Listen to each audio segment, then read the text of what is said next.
Hey everybody, this is 13 Weather meteorologist Sean Ash here with an update on WTHR Plus. We've had the first complex move through, and for some areas it wasn't a big deal. For others, unfortunately, it was. And this happened to coincide with our new newscast on Channel 13. Picked up a 65-mile-per-hour wind report near Martinsville as this complex blasted through Johnson, Shelby County, over into Rush County, parts of Jennings, far northern Jennings County, Decatur County, Bartholomew County, and eventually went through Connorsville. Had a lot of some wind damage reports out of Rush County, and about a 64-mile-per-hour gust in Shelbyville, with this thing as now is racing quickly into Ohio. That was round number one. If you watched our video yesterday, we talked about when does this thing get out, because that's all going to impact when and where the second batch of severe storms develops and moves through. So we're now starting to see the clearing take place. We do have a cold front. You see this little area of what we call agitated cloud cover. That's where the front is. It's between Lafayette and Rensselaer. In advance of that, and if you've been outside, you know for sure that air is very humid. So we've got juice to play with. This is what that first complex looked like, by the way, as it blasted through. Now moving into Ohio, and those are the wind reports that we talked about. That will use up some of the energy. And this is what's left over as we look at the shear detector. There's Brookville Lake. So this is all now focused more on very far southeastern Indiana. There's Versailles is heading towards Cincinnati. And now what we'll do is we'll wait and watch. Now remember, we talked about round two. So there's a couple of things that will be happening as we go into the afternoon and evening. Atmosphere is still a bit worked over around the metro area. What can happen is along this cold front, we could get what we call pop-ups. We could get some cells that develop here. That's one part of the forecast puzzle as we go into the afternoon. Notice the difference. It's rain-cooled 67, but still very humid in Shelbyville, almost 80 degrees in Lafayette, and almost 80 degrees in Terre Haute. Now, the entire state remains under a risk of some fashion for severe weather. These are the dew points. They've got plenty of moisture for additional thunderstorms. So this was the level 3 for the higher wind threat. So far, that's verified. And we may get another round that comes through here. There's a low chance with that front, if something can pop, that it could become severe. And this is the front that we're talking about. You can see Rensselaer has a dew point of 54. Lafayette is at 65. So the front actually is probably a little closer to this area. So the front itself can trigger some thunderstorms here. What we'll be keying in on, and it sticks out like a sore thumb, is this complex of storms that's been going on much of the morning from near Springfield and now approaching St. Louis. Severe thunderstorm watch, we believe, will get expanded and cover at minimum the southern third of the state. That would include Bloomington and Columbus, Seymour, and Bedford.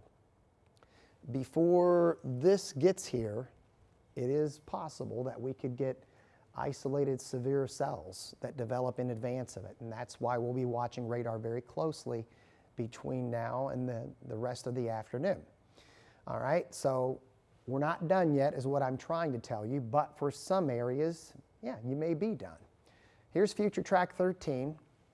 So again, much lower chance of additional storms the farther north and northwest you go, especially behind that front. It's going to be a much lower probability of severe storms.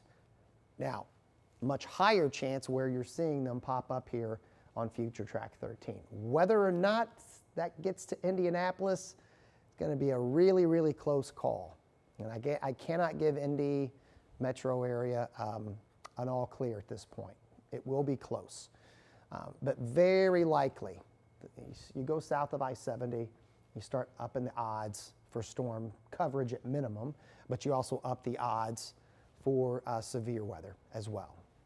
More north you go, less chance you have not only for severe weather, but also less chance of thunderstorms in general. Now, this complex is going to have a big rain shield with it. So when I say all clear for Indy, I'm talking more severe weather. We're going to have a batch of rain that's going to move through. A minimum, we'll have some rain. We'll probably have some more rumbles of thunder as well.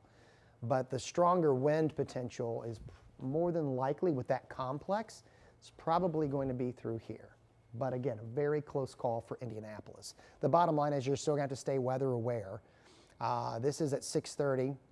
By the time we get toward 9 o'clock, this complex will be out of the state. In between, say 3 p.m. and 8 p.m., we're probably going to have quite a bit of severe thunderstorm warnings. And unfortunately, there's going to be pockets of wind damage between Indianapolis and the central part of Kentucky. There's a pretty high chance we're going to get wind damage in that zone right there. So how far north it goes, that is still to be determined.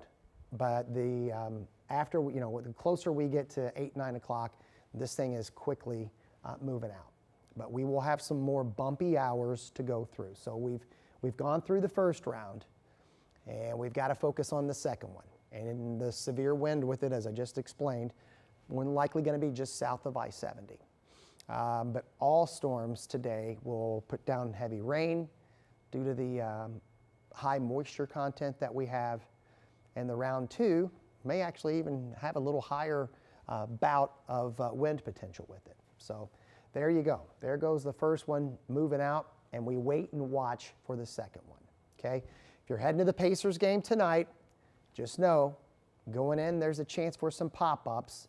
The severe threat will be over by the time you leave, and then we'll settle things down and cool things down as we go into tonight, into tomorrow morning. Now, with all that said, we're going to have some more showers around tomorrow afternoon. There's an outside chance over southern Indiana of a severe thunderstorm. And then we're all going to be in the rain and storms here on Thursday. And then Friday, another batch of showers. And the weekend, for now, we've got dry conditions for the mini marathon. We'll see if we need to adjust that. It is going to be much cooler. The air itself is going to be ideal for runners. Dew points in the 40s. It will be breezy. We may have a north wind at 5 to 10 that may pick up toward the latter part of the race. Okay, weekend overall looks pretty good. Stay weather aware. Weather impact alert day continues. Angela and myself will have you covered on social media here as well as WTHR Plus, and we'll be on here live if need be and keep you and your family safe. Take care.